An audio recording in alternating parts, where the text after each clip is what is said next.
Hi అండి. ఈ కథ నచ్చితే లైక్ చేసి సబ్స్క్రైబ్ చేసుకోవడం మర్చిపోవద్దు. చెప్పు తాతయ్య, నా బిడ్డ కూడా నన్ను మోసం చేశాడు కదా. చందన మాటలు గట్టిగా వినిపించేసరికి శక్తితో మాట్లాడుతున్న రానా ఒక్కసారిగా పైకి లేచి గబగబా లోపలికి వచ్చాడు. చందన ఏడుపుకి శేఖర్ సుశాంతికి మెలకు వచ్చి బాధగా చందన వైపు చూశారు. రానా చందన ముఖం చూడలేకపోతున్నాడు. ఎంతగానో ఏడుస్తుంది ఆమె. అన్నయ్య, ఎందుకు అశ్విన్ చనిపోయాడు? నా బిడ్డ ఎందుకు నన్ను వదిలేసి వెళ్ళిపోయాడు? చెప్పండి అయ్యా. రానా ఏం మాట్లాడలేదు. బాధగా ముందుకు వచ్చి చందన్ని గుండెలకు హత్తుకున్నాడు. అన్నయ్య ఉండగా నీకేం కాదురా, ఇలా ఏడిస్తే నేను, అమ్మ, నాన్న, తాతయ్య అందరూ ఏమైపోవాలి చెప్పు అంటూ రానా బాధపడేసరికి అందరూ బాధపడ్డారు. నాకు అశ్విన్ కావాలన్నయ్య, లేదంటే నేను బ్రతకలేను. నాకు నా బిడ్డ కూడా కావాలి. అశ్విన్ మోసం చేసి నన్ను వదిలేసినా పర్వాలేదు, కానీ నా బిడ్డ మాత్రం నాకు కావాలన్నయ్య. వాడి మీదే ఎన్నో ఆశలు పెట్టుకున్నాను. చందన ప్రతి మాటకి అక్కడ ఉన్న అందరి మనసులో చివుక్కుమంటున్నాయి. ఆమె పరిస్థితి చూసిన అరవి కూడా ఎక్కడలేని ఏడుపు వచ్చేసింది. అన్నయ్య, నాకు నా బిడ్డ కావాలి. నువ్వు అబద్ధం చెప్తున్నావు కదా. అశ్విన్ అంటే నీకు ఇష్టం లేదు కదా. సరే, నీకంటే నాకు ఏది ఎక్కువ కాదన్నయ్య. నీకోసం అశ్విన్ని వదిలేస్తాను, కానీ నాకు నా బిడ్డ కావాలన్నయ్య. ఎంతో బాధగా అడిగింది చందన. రానాకి మాటలు రావడం లేదు. ఆమె నార్మల్ అయిందని ఆనందపడాలో, లేదంటే బిడ్డ కోసం ఏడుస్తుందని బాధపడాలో ఏం అర్థం కాలేదు. ఆమె తల్లివరదు అలానే గుండెలు హత్తుకుని ఉండిపోయాడు. ఏడ్చి ఏడ్చి అలానే రానా ఒడిలో సొమ్మసిల్లి పడుకుంది చందన. అందరూ బాధగా చందన వైపే చూస్తూ ఉండిపోయారు. భూపతి గారు రానా భుజంపై చేయి వేసి, ఏంట్రా అసలు వాడు ఎలా చనిపోయాడు? యాక్సిడెంట్లో తాతయ్య. ఇప్పుడు అశ్విన్ కోసం ఎందుకు? వాడి మాటలు వింటే చందన బాధపడుతుంది. ఎవరు అశ్విన్? టాపిక్ తీసుకురావద్దు. సుశాంతి బాధగా, అది అశ్విన్ కోసం కూడా పెద్దగా బాధపడటం లేదురా. పోయిన బిడ్డ కూడా బాధపడుతుంది. అసలు ఎలా స్టెప్స్ మీద నుంచి పడిపోయిందమ్మా అంటూ ఒక్క క్షణం ఆగి, అమ్మ ముందు చెల్లిని ఇంటికి తీసుకొని వెళ్ళిపోదాం. కావాలంటే డాక్టర్ చెల్లి దగ్గర ఉండేలా నేను మాట్లాడతాను. దీన్ని ఇటువంటి పరిస్థితిలో చూడలేకపోతున్నాను. నా వల్ల కాదు అంటూ రానా ఎంతగానో బాధపడ్డాడు. ఇప్పుడు కాదురా, ఉదయం తీసుకుని వెళ్దాం. నువ్వు ముందు ఏడవకురానా. లేదు మా అంటూ ఎటో ఆలోచిస్తూ చంద్ర పక్కనే కూర్చున్నాడు. అందరూ అక్కడే ఉన్న చైర్స్లో కూర్చుని చంద్రని చూసి బాధపడ్డారు. తెల్లవారుజామున అరవికి వెలుగు రావడంతో చుట్టూ చూసింది. చంద్ర పక్కన భూపతి గారు, మరోవైపు శేఖర్ గారు ఉండటం చూసి రానా కోసం చూసింది. శక్తి సుశాంతి పక్కనే కూర్చొని సోఫాకు జారబడి నిద్రపోతున్నాడు. రానా కనిపించకపోవడంతో అరవి బయటకు వచ్చి చూసింది, కానీ అతను కనిపించలేదు. ఎప్పట్లానే ఈ సైతానికి వచ్చి ఏమైపోయాడని మనసులో తిట్టుకుంటూ బయటకు వచ్చింది. కారుకి జారబడి చాలా సీరియస్గా ఫోన్ మాట్లాడుతున్నాడు రానా. అతను చూసిన అరవి భయపడింది. మామూలుగా లేదు అతని కోపం. ఎదురుగా ఎవరు వచ్చినా అక్కడికక్కడే నరికేసేలా ఉన్నాడు. కోపంగా ఫోన్ కట్ చేసి ఆలోచిస్తూ నుదుటిని చేత్తో రుద్దుకుంటూ అరవి వైపు చూశాడు. బిక్కుబిక్కుమంటూ అతని వైపే చూస్తుంది. లోపలికి ఉండకుండా బయటికి ఎందుకు వచ్చావే? ఏం లేదు, మీరు ఎందుకు కోపంగా ఉన్నారు? రానా దగ్గరికి వచ్చి అడిగింది అరవి. అన్నీ నీకు చెప్పాలా?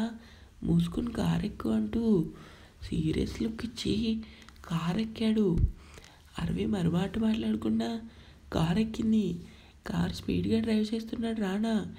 ఏమైంది వీడికి అంత కోపంగా ఉన్నాడు అనుకుని ఆలోచిస్తూ విండో బయటికి చూసింది. నైట్ అంతా నిద్ర లేకపోవడంతో తలంతా పగిలిపోతుంది అరవికి. ఇంచుమించు రానా పరిస్థితి అంతే. సార్ ఏంటి? విసుగ్గా చూశాడు రానా. ఎక్కడికి వెళ్తున్నాం? నిన్నేం కిడ్నాప్ చేయటం లేదు, మా కొంపకే వెళ్తున్నాం అంటూ వేగంగా కారు పోనిస్తుంటే అరవి నోరు కుదురుండగా చాలా తలనొప్పిగా ఉంది. ఏదైనా హోటల్ దగ్గర కారు ఆపుతారా? నోరు ఎత్తావంటే బయటికి విసిరేస్తాను. కాఫీ తాగలేకపోతే బ్రతకలేవా? ఎప్పుడు చూసినా లొడలొడ వాగుతావు. నీ పక్కన ఎవరైనా ఉంటే వాళ్ళకి మనశ్శాంతిని సింపుల్గా దూరం చేస్తావంటూ కోపంగా విరుచుకుపడ్డాడు రానా. అరవి ఏం మాట్లాడలేదు. వీడెప్పుడు ఇంతే, ఎవరి మీద కోపం నా మీద చూపిస్తాడు అనుకుని కుదురుగా కూర్చుంది. కాసేపటికి కారు ఇంటి ముందు ఆగటంతో రానా కారు దిగి లోపలికి వెళ్ళాడు. అతని వెనకే మన అరవి వెళ్ళింది. చాలా చిరాగ్గా ఉండటంతో రానా విసుగ్గా టవల్ తీసుకొని వాష్రూమ్కి వెళ్ళాడు. అరవి కిచెన్ రూమ్కి వెళ్ళి ఫ్రిడ్జ్ ఓపెన్ చేసి మిల్క్ తీసుకొని స్టవ్ ఆన్ చేసి గిన్నెలో పాలేసి మరిగిస్తూ, అసలు అశ్విన్ ఎందుకు చనిపోయాడు? కనీసం బాడీ కూడా లేదు. ఇదంతా నమ్మే విషయమేనా? చా, వాడు మంచోడో చెడ్డోడో నాకు తెలియదు, కానీ వాడి కారణంగా చందన మాత్రం చాలా బాధపడుతుంది. కనీసం బిడ్డున్నా బాగుండు, ఆ బిడ్డను చూసి సంతోషంగా బ్రతికేది. కానీ ఇటు ప్రేమించిన వాడు కడుపులో ఉన్న బిడ్డ కూడా దూరం అయ్యేసరికి చందన మనసు తట్టుకోలేకపోతుంది అనుకుని కాఫీ కలిపి 2 కప్స్ ట్రేలో పెట్టుకుని రానా రూమ్కి వెళ్ళింది. హెయిర్ ఎదిలేసుకుంటూ కోపంగా ఉన్నాడు రానా. ఓహి కాఫీ తాగు, చల్లారిపోయింది. రానా కోపంగా, తలనొప్పని ఏడ్చావు కదే, అదేదో నువ్వే తాగు, నాకు వద్దు అంటూ కోపంగా చూశాడు. అరవి కోపంగా రానా ముందుకొచ్చి, అసలేంటి నువ్వు ఎవరి మీద కోపం నా మీద చూపిస్తావు? ఇప్పుడు నేనేమన్నానని అంత కోపం నీకు? ప్రియా అంటూ అసహనంగా చూశాడు రానా. ఇంతలో మళ్ళీ ఫోన్ రావడంతో లిఫ్ట్ చేసి అరవిని పక్కన పెట్టి బయట హాల్లోకి వచ్చాడు. హాయ్ రానా, ఎలా ఉన్నావు? నీ చెల్లి ఏడుపు చూడలేకపోతున్నావా? పార్థు మాటలకి రానా ఏం మాట్లాడలేదు. ఎందుకు? పాపం చనిపోయాడు, బాడీ కూడా దొరకలేదంట కదా, అందులో ఎవరు యాక్సిడెంట్ చేశారు? రానా మౌనంగా ఉన్నాడు. అయ్యో మాట్లాడవేంట్రానా, చెప్పొచ్చు కదా. ఎందుకు చెప్పని, చెప్తాను. అశ్విన్కి యాక్సిడెంట్ చేసింది నువ్వే. పార్థు నవ్వుతూ, ఎలా కనిపెట్టావు? నన్ను తక్కువ అంచనా వేయకు పార్థు. నేను ఎప్పుడైతే నీ జోలికి వచ్చానో నువ్వు నా ఫ్యామిలీని టచ్ చేసావు. కనీసం బాడీ కూడా దొరకకుండా చంపించావంటే నాకు నమ్మబుద్ధి కావటం లేదురా. ఆ అశ్విన్ బ్రతికే ఉన్నాడు అనిపిస్తుంది. అంతలా యాక్సిడెంట్ చేసినా కూడా వాడు బ్రతికున్నాడని అనుకోవడం నీ భ్రమ. అది భ్రమో నిజమో నేను తేలుస్తాను, కానీ ముందు నువ్వు జాగ్రత్త. నిజం చెప్తున్నాను, ఇప్పుడు వినురానా. నీ వెనకే తోకలా తిరుగుతుంది అరవి. అది నాకు కావాలి. దాని మీద నాకున్నది ప్రేమో లేదంటే కోరికో తెలీదు. దాని జీవితం నాశనం చేయాలని కంకణం కట్టుకున్నాను, కానీ నిజంగానే అది నాకు కావాలి రానా. ముక్కలు ముక్కల కింద నేను నరికేస్తానురా. నేనంటే భయపడే నువ్వు ఈరోజు నా చెల్లి జోలికి వచ్చావంటే నీ వెనకే ఏదో బలం ఉందని చెప్పాలి. ఇప్పటి వరకు నిన్ను గాలికి వదిలేశాను, కానీ ఇక పైన నా ఫోకస్ అంతా నువ్వేరా. నా బలం ఎవరో తెలిస్తే నువ్వు తట్టుకోలేవు రానా అని. అరవి నా సొంతం, ఇప్పుడే చెప్తున్నాను. అరవి హస్బెండ్ నువ్వు కాదు, నేను. పార్థు భార్య అరవి అంటూ పార్థు చెప్తుంటే రానా కోపంగా పిడికిలు బిగించాడు. చేతిలో ఫోన్ నేలకేసి కొట్టాడు. అతని కోపానికి ఆ ఫోన్ ఎన్నో ముక్కలైపోయింది. బెడ్రూమ్లో ఉన్న అరవి చేతిలో ఉన్న కాఫీ కప్ పక్కన పెట్టి పరుగును బయటకు వచ్చింది. అప్పటికే రానా కోపంతో ఊగిపోతున్నాడు. ఊహించలేదురా పార్థు, పైకి ఏదో నేను తక్కువ అంచనా వేశాను, కానీ నువ్వు చాలా తెలివైన వాడివి. నా బలహీనత ఏంటో తెలుసుకుని మరీ దెబ్బ కొట్టావు, కానీ నువ్వు ఒక్కడవే ఇదంతా చేయలేదు. ఎవరున్నారు నీ వెనుక? అరవి నీకు కావాలా? జరగని పనిరా అది. చెప్పాను ఈ రానా అంటే ఏంటో నీకు అర్థమయ్యేలా బాగా చెప్తాను. ముందు ఈ అశ్విన్ కోసం తెలుసుకొని నిజంగా చనిపోయాడో లేదో తెలుసుకోవాలనుకుని కోపంగా వెనక్కి తిరిగాడు.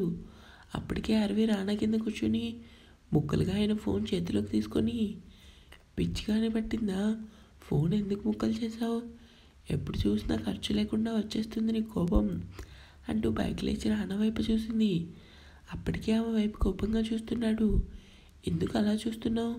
బంగారం లాంటి ఫోన్ ముక్కలు ముక్కలు చేసిందే కాకుండా మళ్ళీ పౌరుషం ఒకటి ముఖం మీ చూడు. అమ్మ నాన్న గారాబం పెట్టి తప్పు చేశారు. చిన్నప్పటి నుంచి 4 తగిలిస్తే సరిపోయేది నీకు. అరవి చేతిని పట్టుకుని ఏంటే వాగుతున్నావు? నాది నీకు వాగుల్లానే అనిపిస్తుంది. ఎందుకు రాత్రి నుంచి పిచ్చోళ్ళలా ఉంటున్నావు? ఏమైందని ఇప్పుడు కోపంగా అరవై భుజాలు పట్టుకొని ఏమైందో నీకు తెలీదా, నీ ఫ్యామిలీ కారణంగా అంటూ కోపం తమాయించుకొని నా కంటికి కనిపించుకు, చాలా కోపంగా ఉన్నాను విసిగించుకు అంటూ ఆమెను వెనక్కి నెట్టాడు. అరవి బాధగా అతని వైపు చూసింది. రానాకు అసలు ఏం అర్థం కావటం లేదు. ఇదంతా పార్థు చేశాడంటే నమ్మాలని అస్సలు అనిపించడం లేదు. మరోవైపు అశ్విన్ బాడీ కూడా లేకపోవటం ఎక్కడ లేని అనుమానాలు వస్తున్నాయి రానాకి. బెడ్ మీద ఉన్న డ్రెస్ వేసుకొని కోపంగా బయటకు వచ్చి కూర్చున్నాడు. అసలు ఏం జరుగుతుంది? మొన్నటి వరకు నేనంటే భయపడే పార్దు ఇంత ధైర్యంగా నా ఫ్యామిలీ జోలికి వచ్చాడంటే ఎవరు ఆ బలం అంటూ ఆలోచనలో మునిగిపోయాడు. అరవి తన బ్యాగ్ తీసుకొని అతని కోసం ప్రేమగా చూసి కాఫీ కప్ చేతులు తీసుకొని రానా దగ్గరకు వచ్చింది. ఏదైనా కోపం ఉంటే నా మీదే తీర్చుకో, నేను ఎప్పుడు నీ కంటికి వస్తువులానే కనిపిస్తాను కదా అనుకొని కోపంగా టేబుల్ మీద కాఫీ పెట్టింది. రానా ఆమె ముఖం చూడకుండా కాఫీ సిప్ చేసి ఆలోచిస్తున్నాడు. వీడికి కాఫీ నచ్చుతుంది కానీ నా మాటలు నచ్చవు, డాబర్ మ్యాన్లా అరవటమే నా మీద అనుకుని కోపంగా రానా వైపు చూసింది. కాఫీ సిప్ చేస్తూ అరవి ముఖం చూశాడు. ఏమాత్రం అతను చిన్నగా నవ్వినా మీద పడిపోయి రక్కేసేలా ఉంది ఆమె చూపు. దీని మీద అనవసరంగా అరిచాను. ఎందుకు ఆ పార్థుగాడి మీద కోపం దీని మీద చూపిస్తాను? ముందు నేను అభిని కలవాలి, అందుకంటే ముందు నా చెల్లి జీవితం బాగు చేయాలి అనుకున్నాడు. సార్ నేను ఇంటికి వెళ్తున్నాను. రానా బైక్ లేచి మంచిది వెళ్ళు, ఇంకా ఎందుకు ఇక్కడే నిలబడ్డావు, పో అవతలికి. అరవి కోపంగా అతని దగ్గరికి వచ్చి అసలు సారీ చెప్పాలని కూడా అనిపించదా నీకు? నేనేం చేశానే నా మీద అరుస్తావు? పోతాను, నీ వెనకే తోకలా తిరుగుతున్నాను కదా, అందుకే నేనంటే లోకో నీకు. నిజంగా మనిషి కాదు నువ్వు.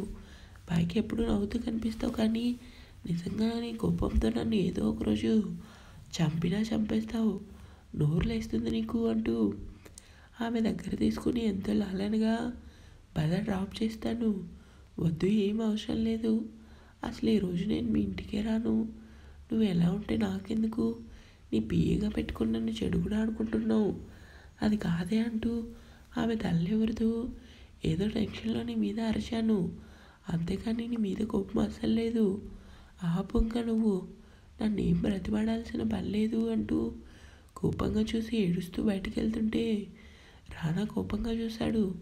వెంటనే వెనక్కి తిరిగి ఎవరు డ్రాప్ చేస్తాడో డ్రాప్ చేయి, పోతున్నావు కదా తిప్పుకుంటూ పో, నేనెందుకు డ్రాప్ చేస్తాను? అరవి కోపంగా చూసి బయటికి వెళ్ళింది. రానా ఒక్కసారిగా గట్టిగా కళ్ళు మూసుకొని అరవి ముఖం తలుచుకున్నాడు.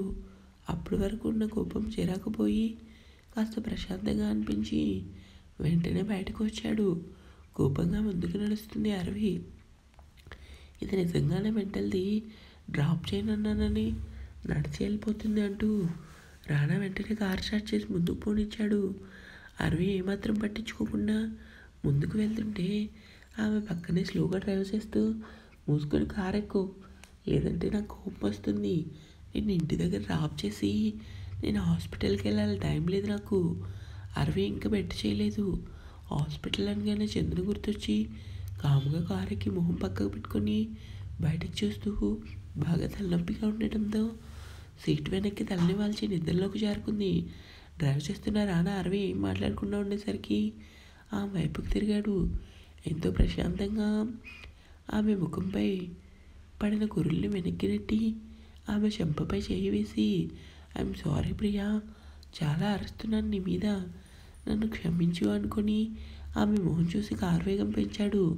కాసేపటికి కారు అరవి ఇంటి ముందు ఆగటంతో ఆమె ముఖం చూశాడు. ఆమెను లేపాలని అసలు అనిపించలేదు. కారు దిగి ఆమె డిస్టర్బ్ అవ్వకుండా సీట్ బెల్ట్ తీసుకొని ఆమెను రెండు చేతుల్లో ఎత్తుకొని లోపలికి నడిచాడు.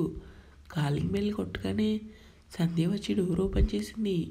బాబు మీరా, ఏమైంది అరవికి అంటూ సంధ్య కంగారుగా అడిగేసరికి ఏం లేదంటే నైట్ అంతా హాస్పిటల్లో మా చెల్లి దగ్గర ఉంది, ఇంటి దగ్గర డ్రాప్ చేస్తానన్నా అసలు వినిపించుకోలేదు. నైట్ అంతా అలానే ఉంది, కారులో నిద్రపోయింది, నిద్ర లేపడం ఎందుకని ఇలా తీసుకొచ్చాను. ఎక్కడ అంటే తన రూమ్ పైన సెకండ్ రూమ్ బాబు. సరే ఆంటీ అని అరవి రూమ్కి వచ్చి ఆమెను బెడ్ మీద పడుకోబెట్టి దుప్పటి కప్పి బయటకు వచ్చాడు. అప్పుడే స్నానం చేసి దేవునికి దండం పెట్టుకుని తన రూమ్కి వస్తున్న జానుని రానాని చూసింది. రానా చిన్నగా నవ్వి ఊరుకున్నాడు. అంతలోనే అభి కోసం అడుగుదామనుకున్నాడు, కానీ తనకు హాస్పిటల్కి వెళ్ళాలన్న కంగారులో ఏం మాట్లాడకుండా బయటకు వచ్చాడు. ఇంకా ఉంది.